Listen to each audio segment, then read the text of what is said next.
मेरा नाम आदिल आज़मी है। मैं ऑल इंडिया मजलिस इत्तेहादुल मुस्लिमीन दिल्ली प्रदेश में महासचिव के हैसियत से हूँ। इरफानुल्लाह खान साहब की क़यादत में मुझ पे मीडिया का भी जिम्मेदारी मुझे सौंपी गई है। इस वक्त जो पूरे मुल्क का माहौल है, उस माहौल के अंदर हर तरह की जो जमात है वो अपनी एक सियासी ज़मीन ढूंढ रही है। इस सियासी ज़मीन को ढूंढने का जो पूरा खेल है, जो मुल्क के आज़ाद होने के बाद से शुरू हुआ है, ख़ास करके 1970 के बाद से जो माहौल बना है, इन सब चीज़ों में जो एक माइनॉरिटीज़ का तबका है, जो ख़ास करके मुसलमानों का तबका है, वो एक फ़ुटबॉल बन करके रह गया है। हमारा जो सेकुलरिज़म का मुद्दा है, जिस मुद्दे के ऊपर कहा जाता है कि मुसलमानों को वोट करना चाहिए, वो बहुत ही उम्दा और बहुत ही अच्छा मुद्दा है। लेकिन मैं एक सिर्फ छोटी सी बात का हवाला देना चाहता हूँ कि जब सेकुलरिज़म की बात आती है, जब धर्मनिरपेक्षता की बात आती है, तो हम जो आईन उठा करके देखते हैं वो है इस मुल्क का संविधान। इस मुल्क के संविधान में जब बात करी जाती है धर्मनिरपेक्षता की, तो उसका झंडा उठाने की जिम्मेदारी किसी एक पर्टिकुलर मजहब या किसी एक पर्टिकुलर ज़ात की नहीं होती। ये पूरे इस देश में रहने वाले हर उस देशवासी की है जो इस मुल्क से जुड़ा हुआ है, चाहे वो कश्मीर का रहने वाला हो, चाहे कन्याकुमारी का। धर्मनिरपेक्षता के लिए उसे मुसलमान होना ज़रूरी नहीं है, या उसका सर्टिफिकेट देने के लिए उसे किसी पर्टिकुलर पार्टी को वोट देने की ज़रूरत नहीं है। हम इलेक्शन में वोट देने इसलिए जाते हैं क्योंकि हमारे मसाइल हैं, हमें बहुत सारे हुकूक अपने पूरे कराने होते हैं, इसलिए हम अपने नुमाइंदे चुनते हैं।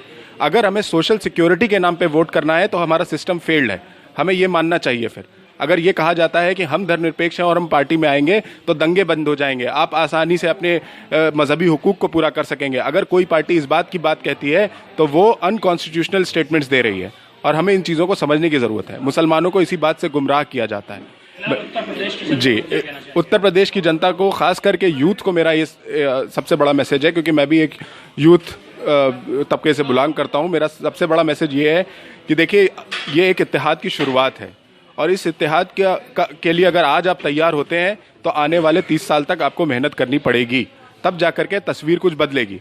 इस वक्त जो चुनावी माहौल बना हुआ है, मेरी बस यही गुजारिश है खास करके यूथ से कि वो इकट्ठा हो, मजबूत हो और असदुद्दीन ओवैसी के हाथ मजबूत करें, क्योंकि वही एक शख्स है जब पार्लियामेंट में रोहित वेमुला के लिए भी चिल्लाता है और नजीब के लिए भी चिल्लाता है। ये उस शेर की गरज है, जब वो बोलता है तो पूरा पार्लियामेंट चुपचाप सुनता है, और ये है एक यूथ की ताकत।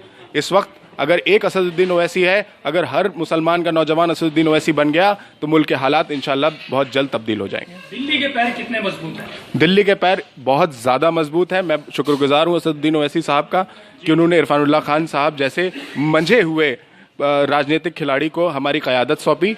ये सिर्फ मुस्लिम पार्टी बन करके नहीं रह गई।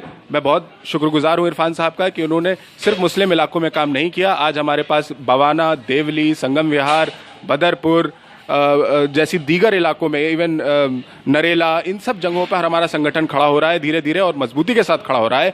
ये एक बहुत बड़ी चीज़ हुई है, जो मुस्लिम पार्टियों का जो एक सिंबॉलिक तरीका होता है कि मुस्लिम इलाकों में ही काम करेंगे, उससे हट करके हो रहा है। ये बड़ी बात है, ये बहुत बड़ी बात है। जी, जहाँ पर भी ऑल इंडिया मजलिस इत्तेहादुल मुस्लिमीन के कारकुन काम कर रहे हैं, जी, क्या स्ट्रेटजी होनी चाहिए यूथ ब्रिगेड की? जैसे कि आप खुद से हैं तो आप बेहतर तरीके से समझ सकते हैं। देखिए, यूथ मेरा सिर्फ एक छोटा सा मैसेज है अपने नौजवान भाइयों के लिए कि नौजवान भाइयों, दूसरों का परचम उठाना छोड़ो, अपना परचम उठाओ और एक मुद्दे के साथ उठाओ कि तुम अपना मुद्दा क्या है तुम्हारा।